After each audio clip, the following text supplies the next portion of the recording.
Meron pa siyang website na binuo itong isumbong mo sa Pangulo. Ayan. Isumbong daw ng mga tao ang mga alam nilang katiwalian tungkol sa flood control.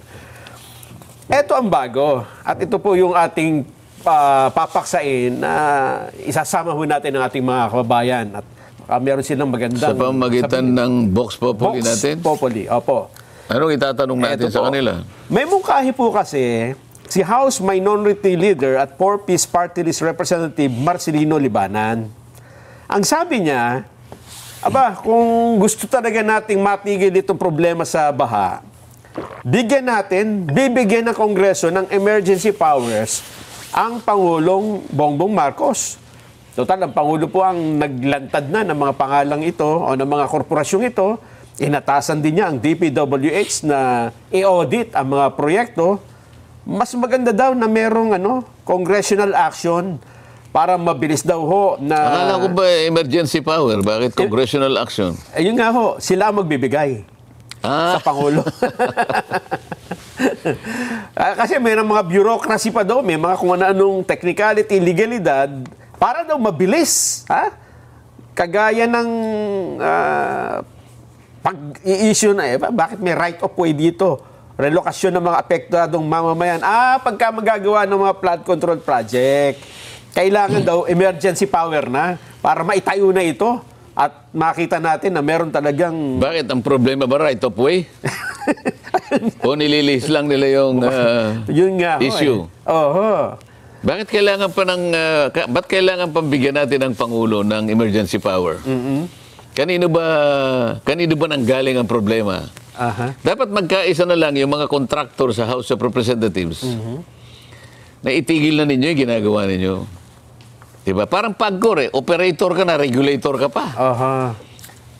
Contractor ka, congressman ka pa. Inconsistent yun Diba? Pagkatapos, yung mga pag-i-insert ng mga proyekto, paggagawa ng mga project na hindi naman...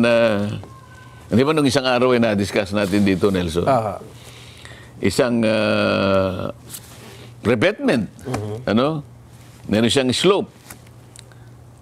Isip-isipin mo yung slope, wala man lang kahit kawayan lang, wala Puro lupa. Nako po.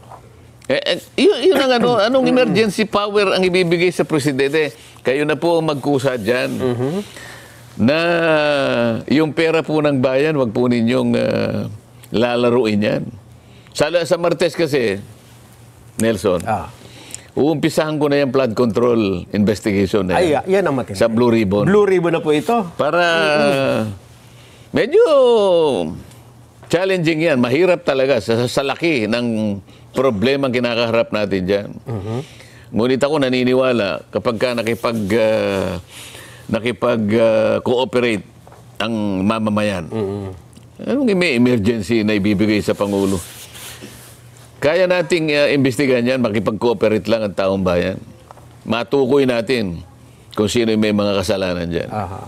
Parang nakita ko na, Sen, kung bakit emergency power ang gusto Dahil ito, nakalagay nakasusunod, sa pamamagitan ng emergency power, maaaring ipatupad ng Pangulo ang realignment ng budget para pondohan ang iba pang mga kailangan laban sa pagbaha. Yun na pa, budget na naman palang pinag-usapan. Nakita mo na.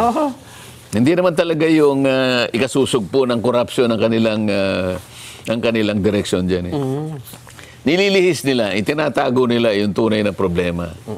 Isip-isipin mo na lang, isang pangkaraniwang flood control project. Pangkaraniwan yan, ito yung kalsada, Nelson.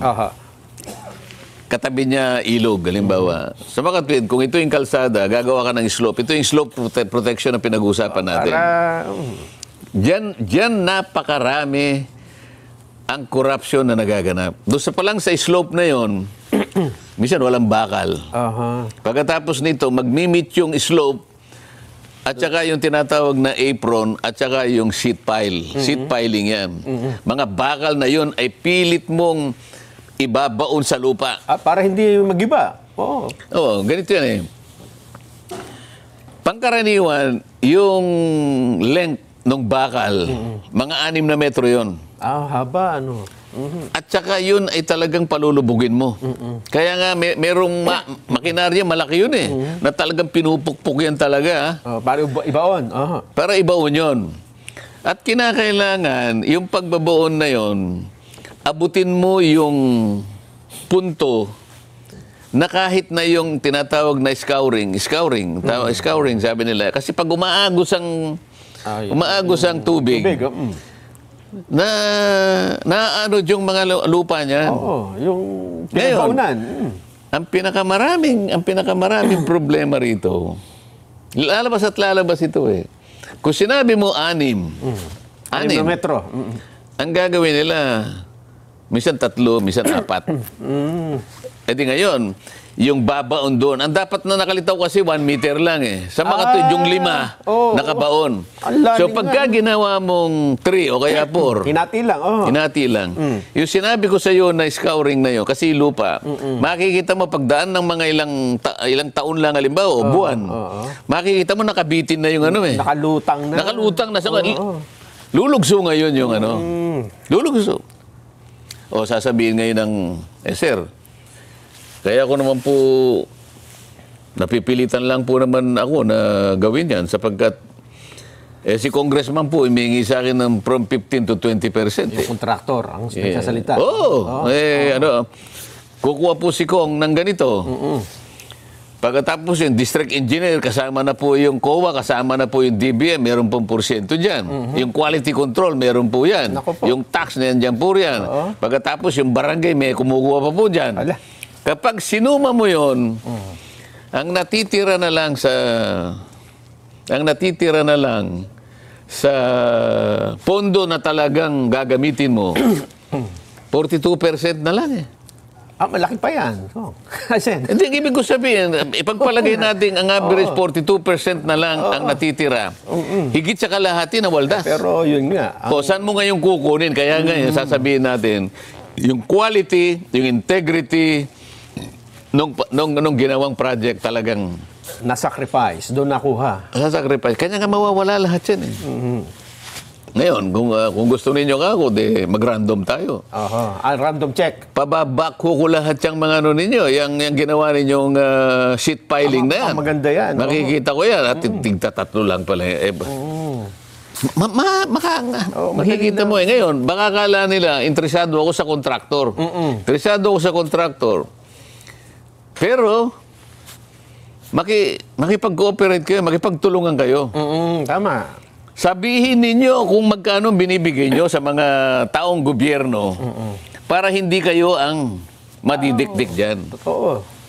Yan lang aking munang masasabi. Hindi tayo nananakot. Yan naman tinatakot ko lang. Kailan? Sa Miyerkules pa? Sa Martes. Sa Martes. Sa Senate Blue Ribbon.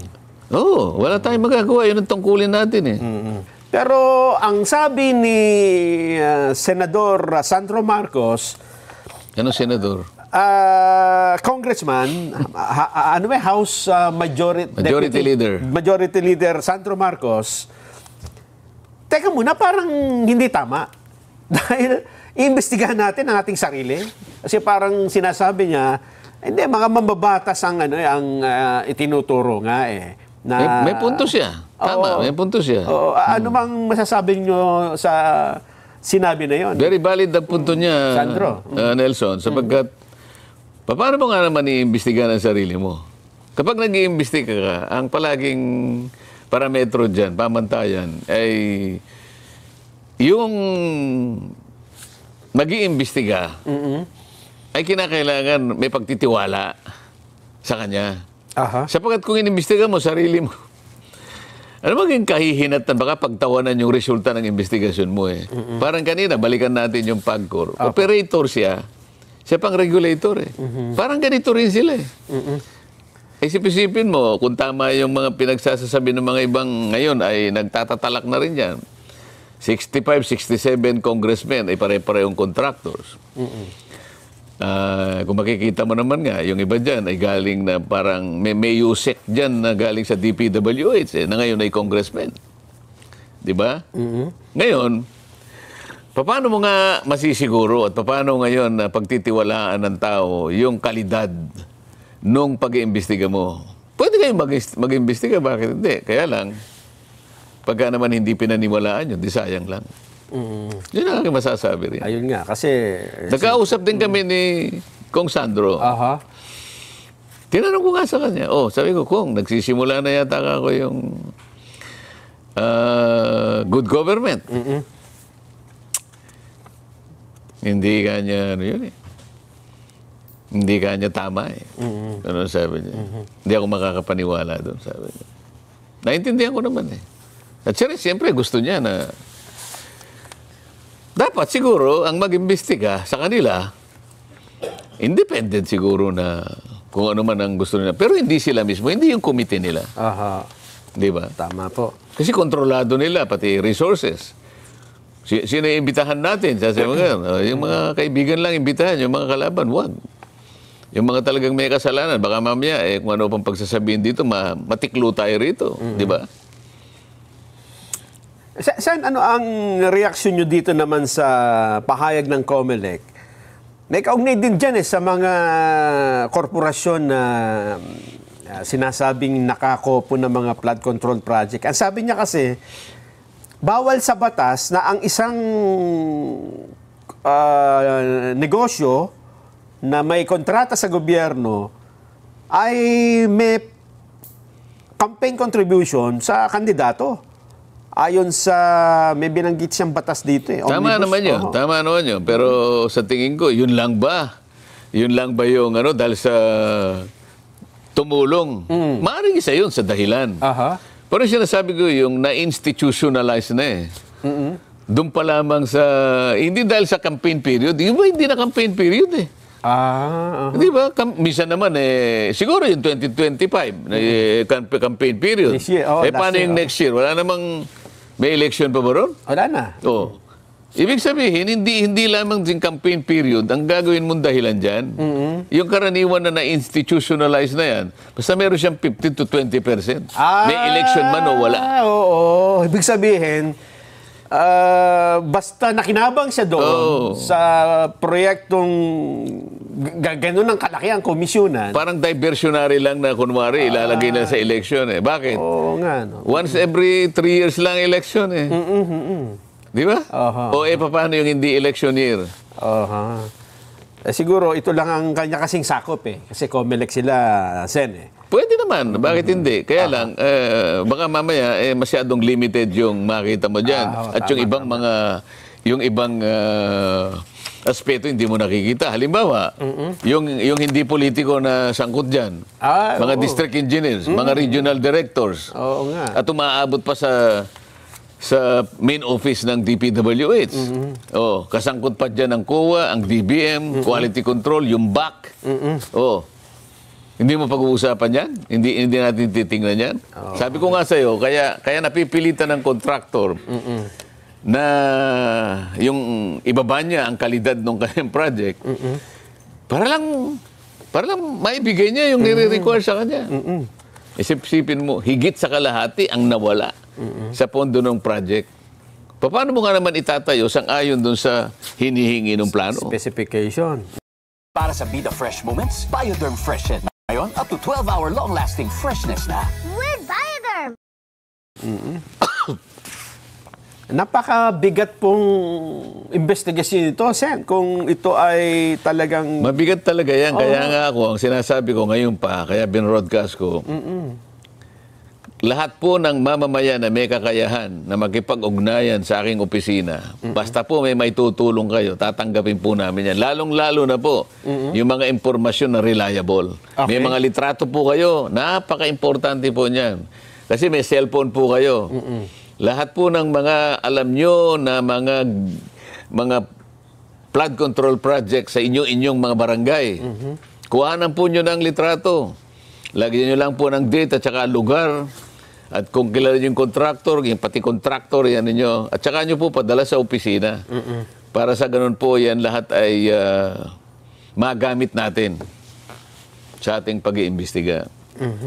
Di madadabay na dito, bagamat ang iniimbestigahan natin, ang focus natin ay flood control project, Kasi parang ganito rin ang kalakaran sa lahat ng proyekto yung kickback na ganito. Ito munang flood control. Kasi nga, napakalaki ng ginugol natin dyan. Bagay, At meron pa nga nagsabi sa akin. Ngayon pa lang, marami nang nagpipid sa akin. Kinakailangan lang, screenin mo lahat. No? Kailangan i-bet mo lahat kasi baka naman yung iba gumawa lang, baka mamaya AI, hindi naman pala, di ba? So, meron naman tayong mga katuwang dyan sa opisina na lahat ng ito ay talaga susuriing mabuti. Yung magagamit, yan ang ililinya sa investigasyon. Pero pagka ba Blue Ribbon Committee, so pagkatapos nitong, halimbawa, may mga nakita kayong mga paglabag, ano ito, rekomendasyon din na may makakasuhan dito? Siyempre, pag nakita natin at nasuri natin ang mga dokumento at malinaw naman. At lalo na ngayon, sinusubaybayan ng tao yan. Aba, pag hindi gumalaw yung concerned prosecution agency, mananagot po kayo. Kaya nga yung gusto kong maging ombudsman, yung talagang matino Ay, nasabi nyo... Kasi wala pa tayong ombudsman ngayon. Nag-retire na yung dati nating ombudsman at ngayon ay merong 17. May 17 candidates for ombudsman. Na alam ko pasisimulan ngayon ng JBC, yung Judicial and Bar Council, na magso-shortlist. Magso-shortlist.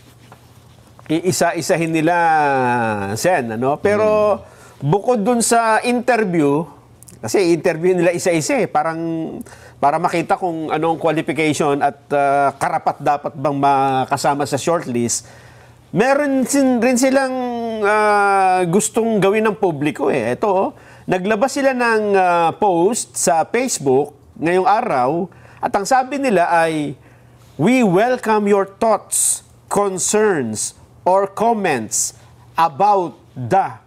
At tapos may link. Pag kinlik mo yung link, doon nalilitaw yung mga aplikante. At sasabihin mo siguro, kanino galing yan? Sa JBC. Di maganda yan. Ako, positive yan. Positive yan. Para masabi ng taong bayan kung anong masasabi nila dito sa mga nominado, dito sa mga aplikante. Ito po ang listahan, 17 po ito Justice Samuel Gairlan, Kim Henares Jacinto, former COA and now PCC Chairperson Michael Aguinaldo, Judge Jason Rodenas, Michael Musngi, Beda Epres, Bautista Corpin, Lisa Logan, Romeo Benitez, Felix Reyes, Geraldine Ekong, Melvin Matibag, Mario Lopez, Stephen Cruz, Jesus Crispin Remulla, Benjamin Kagiwaw, at Johnny Caroche. Ayan, 17. Ang sabi nila dito, Sen, pagka-ombudsman, kasi ang uusigin mo dito, yung mga opisyal din ng gobyerno, yung mga nakaupo dapat daw, at least hindi politiko. Hindi, anong sa tingin nyo, Sen? Parang wala pa nga naging ombudsman na galing sa politiko o kandidato. Basta ang pinaka-importanting pamantayan dyan ay yung kakayahan mo na